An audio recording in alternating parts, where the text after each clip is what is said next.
Sebenarnya pengadilan kita juga sudah menganut namanya sitaan. Total nilai aset yang berhasil dikembalikan kepada negara itu berapa juga? Nah, kalau selama ini kan banyak yang pendekatannya konvensional, itu kan pelaku langsung ya. Tapi siapa di belakang? Beneficial owner dari pemilik pelaku kejahatan yang ada.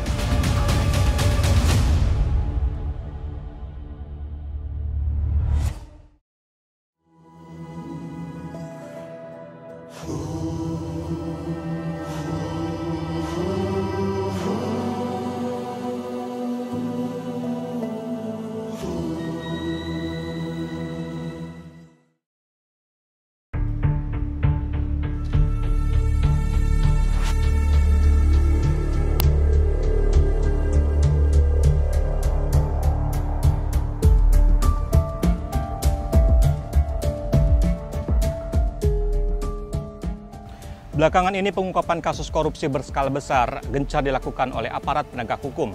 Indonesian Corruption Watch mencatat, selama 5 tahun terakhir, kerugian negara akibat korupsi mencapai 519 triliun rupiah. Pemerintah memiliki mekanisme untuk mengembalikan kerugian keuangan negara tersebut melalui sejumlah undang-undang. Seperti apa undang-undang tersebut diimplementasikan? Mari ikuti saya.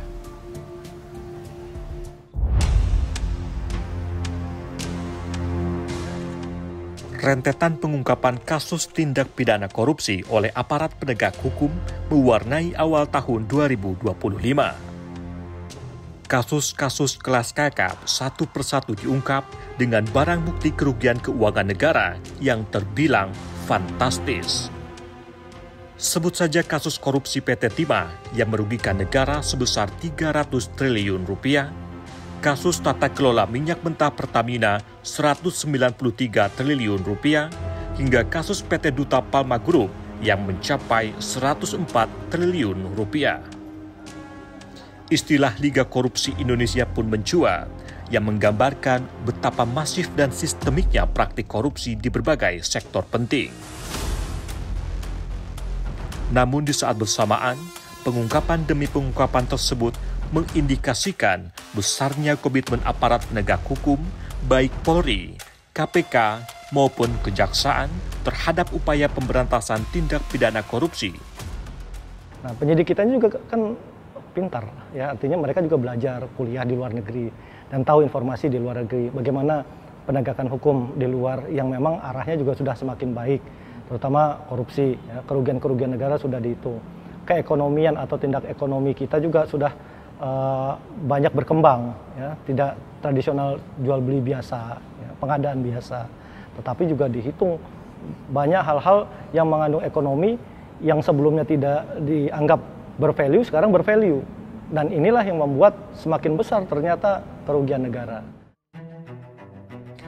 Upaya serius untuk menekan tindak pidana korupsi sejatinya sudah dilakukan sejak tahun 2008 saat pemerintah melalui Kementerian Hukum dan HAM menyusun naskah akademik dan draft awal RUU Perampasan Aset. Presiden Prabowo Subianto juga terus menegaskan komitmennya untuk segera mengesahkan RUU Perampasan Aset agar negara memiliki instrumen hukum yang kuat dalam mengembalikan aset hasil tindak pidana korupsi dan kejahatan lainnya ke kas negara. Meski bilai tersebut belum juga disahkan karena berbagai dinamika politik dan hukum, mekanisme penyitaan aset tetap menjadi instrumen penting dalam proses penegakan hukum. Faktanya, sistem peradilan Indonesia sudah mengenal mekanisme penyitaan dan perampasan sementara, bahkan sebelum ada putusan berkekuatan hukum tetap untuk mencegah kerugian negara yang lebih besar. Sebenarnya pengadilan kita juga sudah menganut namanya sitaan. Sitaan itu selalu dikeluarkan, putusan sitaan atau perampasan sementara, sebelum nanti ada putusan berkekuatan tetap. Nah, setelah berkekuatan tetap, nanti ada verifikasi lagi, apakah benar itu yang termasuk hasil tindak pidana, ya, bisa dibuktikan itu miliknya dia dari usaha yang halal, ya. Nah, hal-hal yang seperti itu kan bisa dipisahkan, gitu. Kemudian, tetapi kalau tidak segera disita, tidak segera dirampas, sementara perampasan sementara tidak dilakukan, itu akan menimbulkan nanti lebih banyak kerugiannya, gitu kan. Nah, hal-hal terutama hal-hal yang memang susah dibuktikan asal-usulnya, kemudian perolehannya secara tidak halal atau tindak pidana, itu kan gampang sekali bisa segera, bisa segera untuk kita deteksi dan dirampas. Pemerintah pun telah menetapkan mekanisme pengembalian harta hasil korupsi melalui sejumlah undang-undang yang berlaku. Salah satunya adalah Undang-Undang Nomor 31 Tahun 1999 tentang Pemberantasan Tindak Pidana Korupsi, sebagaimana telah diubah dengan Undang-Undang Nomor 20 Tahun 2001 yang mengatur tentang pembayaran uang pengganti dan proses lelang atas aset pelaku tindak pidana korupsi sebagai bagian dari pemulihan kerugian keuangan negara. Jadi barang yang bisa dilelang di KPKNL itu ada 3 kategori. Satu, ya, dalam proses penyelidikan itu ada persetujuan dari tersangka. Namun ini nggak mutlak, karena si penyidik punya hak subjektif untuk memastikan bahwa ini harus dilelang, karena kan bisa merugikan negara, bisa berbahaya pada orang lain, dan barangnya cepat rusak. Ya, tetap akan lakukan eksekusi. Dan yang kedua, pada saat penyidikan, ya, pada saat sudah di lembaga peradilan, nah harus izin majelis. Ya, kemudian yang ketiga, kalau sudah ada putusan dirampas, otomatis eksekutor langsung mengajukan permohonan ke kita dengan tentunya dokumen-dokumen persyaratan sesuai dengan jenis barangnya. Seluruh tahapan lelang dilakukan dengan prinsip transparansi dan akuntabilitas. Dengan demikian, masyarakat dapat berpartisipasi dalam lelang dengan keyakinan bahwa proses lelang berjalan secara terbuka dan adil. Yang pertama, kita mencoba memastikan dengan portal lelang, dengan pengumuman lelang, ya, terus kemudian publikasi sendiri. Ya. Di aplikasi yang kita bangun, itu ada audit trail. Kita juga sudah dikawal oleh kawan-kawan dari Ijen, BPK pun juga sedang kadang-kadang audit juga. Nah, harapannya dari situ tentunya tidak bisa si pelelang ini melakukan apapun juga. Terus tidak ada pemenang lelang yang tidak menawar. Ya, nama itu ada di server. Servernya di Kementerian Keuangan, kami join domain. Jadi tidak bisa sembarangan kita buka dan orang yang pakai pun akan kelihatan siapapun juga. Ini dari sisi teknologinya. Untuk menjaga kepercayaan publik terhadap upaya pemulihan aset hasil kejahatan, keberadaan rumah penyimpanan benda sitaan negara atau rubasan menjadi krusial. Disinilah seluruh barang sitaan dikelola secara tertib dan akuntabel sehingga proses lelang maupun pemusnahan dapat dipantau dan diaudit secara terbuka oleh berbagai pihak.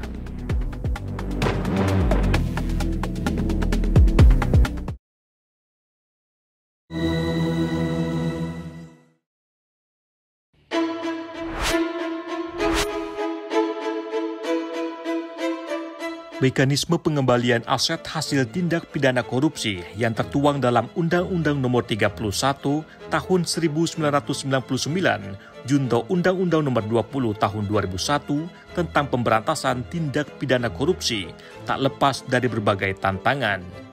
Salah satunya adalah penurunan nilai aset selama proses hukum berlangsung. Aset yang disita berisiko mengalami kerusakan atau depresiasi jika tidak dikelola dengan baik.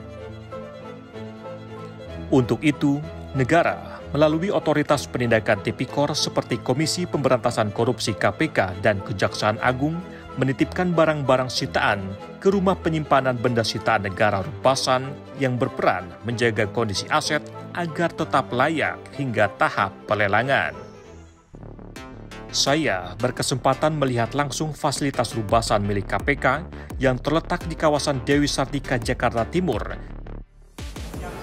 Selamat siang Mas Dian. Direktur Pelacakan Aset, Pengelolaan Barang Bukti dan juga Eksekusi pada KPK. Ya. Terima kasih banyak Bapak sudah mengizinkan kami untuk eksplor di rubasan ini, Pak. Ya. Bapak, untuk mengawali, Pak, Baik. rubasan ini apa sih, Pak? Dan kalau lihat dari singkatannya kan rumah penyimpanan barang sitaan, apakah hanya berfungsi sebagai rumah penyimpanan atau seperti apa, Pak? Baik, terima kasih Mas Dian. Jadi rubasan ini kan secara singkatannya rumah penyimpanan, benda sitaan, dan barang rampasan KPK. Jadi fungsi utamanya itu ada dua. Yang pertama adalah bagaimana mengamankan barang-barang yang disita dalam perkara yang ditangani oleh KPK untuk kepentingan pembuktian. Kemudian yang kedua adalah bagaimana mengoptimalkan aset recovery, yaitu dengan perawatan yang maksimal. Ada perawatan juga? Ada perawatan, jadi tidak hanya menyimpan, kita juga mengamankan dan juga merawat.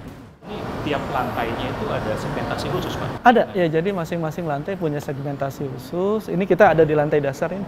Lantai dasar ini untuk menyimpan kendaraan yang dimensinya besar, bisa truk, alat berat, dan lain sebagainya. Dan juga tempat perawatan. Di sini di sebelah kiri kita ada tempat cuci otomatis dan dirawat setiap. Bicara mengenai mesin, Pak, tentu riskan untuk mengalami kerusakan. Betul. Mengurangi value juga nanti kita. Iya, Apakah iya. KPK juga ada dalam kapasitas untuk melakukan perawatan, Pak? Baik. Jadi memang salah satu tujuan utama kita membangun gedung ini adalah bagaimana kita memaintenance suatu kendaraan yang memang alamiahnya dia akan menurun. Secara alamiah setiap tahun kalau saya baca kurang lebih 10-15% kan nilainya, penurunannya. Nah, bagaimana ini Rubasan KPK ini menjaga supaya mesin-mesin ini, mobil-mobil ini bisa tetap terjaga nilainya. Ya, kita dengan melakukan perawatan secara rutin. Kita melakukan perawatan dengan menggunakan pihak ketiga. Ini berarti ruangan yang high security, Pak? Betul. Untuk menjaga si barang-barang mewah ini? Iya. Aksesnya juga dijaga ketat? Betul. Ini salah satu bentuk aksesnya, ini kita namakan MorphoWeb. Untuk MorphoWeb ini adalah salah satu cara untuk pengamanan terhadap bagian di dalamnya.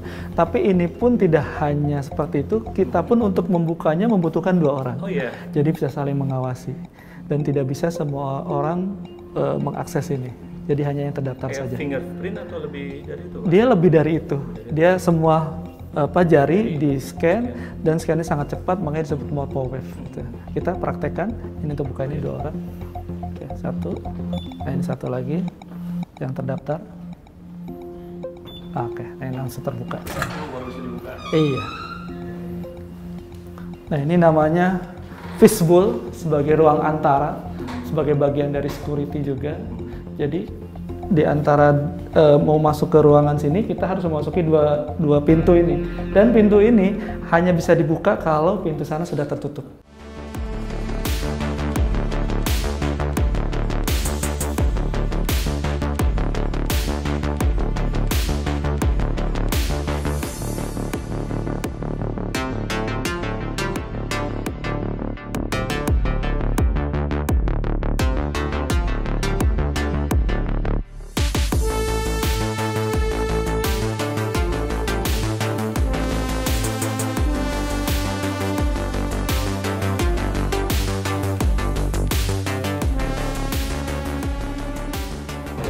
Pak, ini menjadi highlight mungkin Pak dari peran dan Rubasan ini mengenai pengembalian kerugian negara dari aset-aset yang dilelang.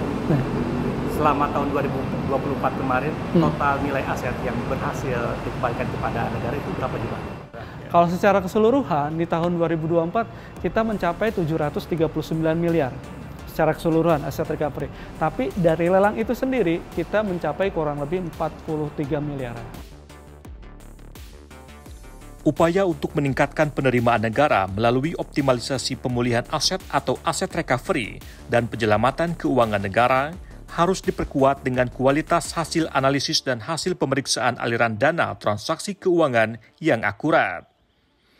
Pusat Pelaporan dan Analisis Transaksi Keuangan PPATK mengambil peran terhadap pemasukan keuangan negara, baik dalam bentuk denda maupun uang pengganti keuangan negara, melalui analisis transaksi keuangan yang menjadi rujukan bagi para penyidik lembaga anti rasuah.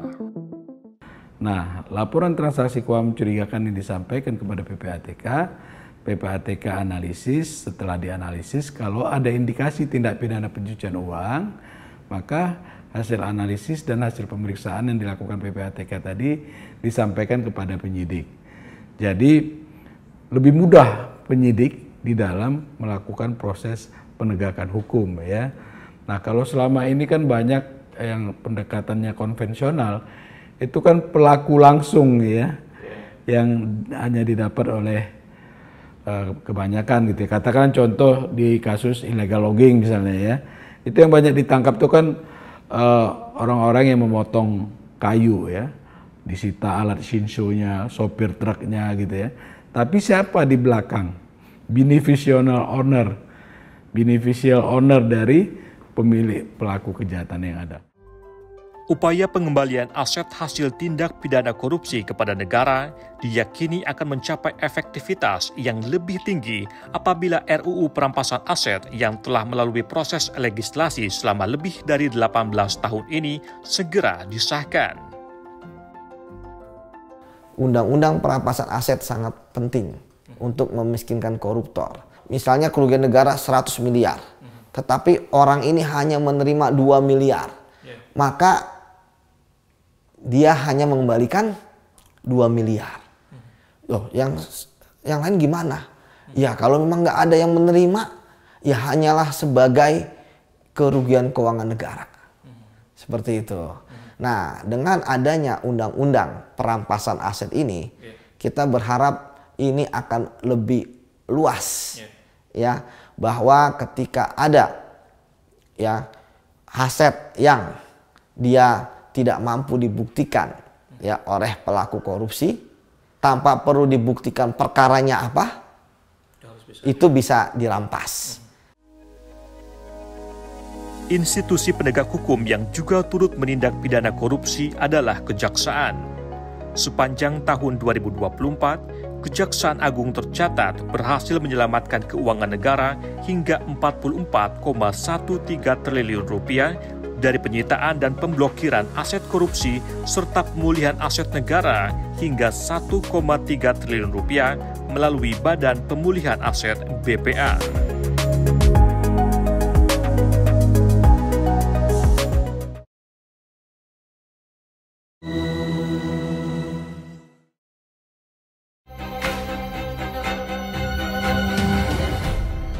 Pendekatan penanggulangan tindak pidana korupsi kini bergeser dari model retributif yang hanya berfokus pada pemidanaan menuju pendekatan represif instrumental yang menitik beratkan pada pemulihan kerugian negara dan pemberian efek jera melalui perampasan aset hasil korupsi.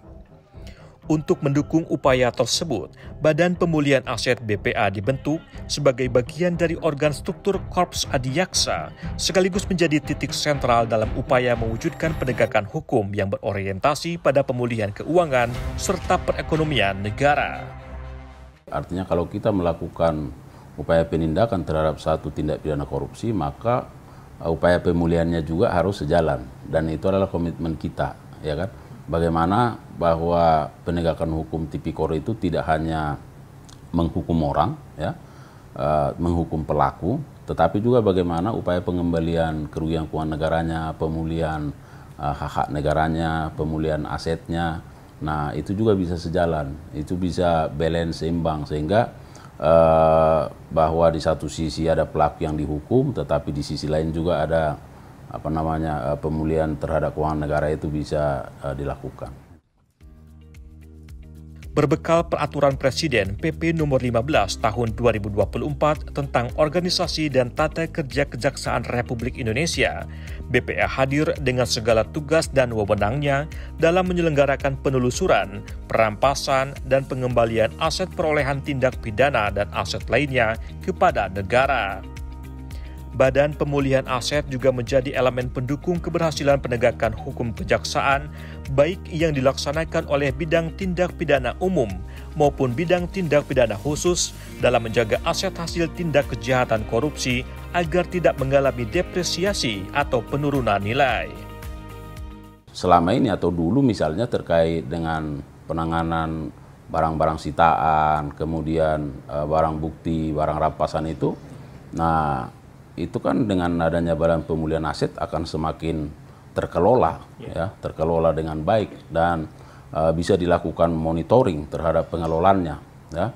Nah, karena akan ada inventarisasi di situ, kemudian ada pencatatan, ada dan seterusnya yang dilakukan oleh Badan Pemulihan Aset, sehingga ke depan memang kita harapkan ini menjadi lembaga yang bisa men-trigger juga terhadap bagaimana percepatan penanganan tindak pidana korupsi ini. Jadi sejalan di antara proses penyidikannya, proses terapi, penegakan hukumnya secara represif, tetapi dengan pengelolaan aset, pengelolaan katakanlah barang-barang yang disita, barang rampasan itu. Jadi sehingga ini berjalan secara simultan, secara bersama-sama.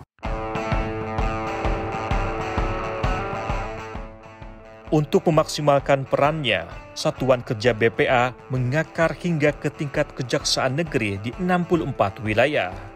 Gedung Pengelolaan Barang Bukti dan Barang Rampasan Kejaksaan Negeri Mojokerto, Jawa Timur menjadi salah satu percontohan pengelolaan aset hasil korupsi dengan berbagai fasilitas penunjang yang mumpuni.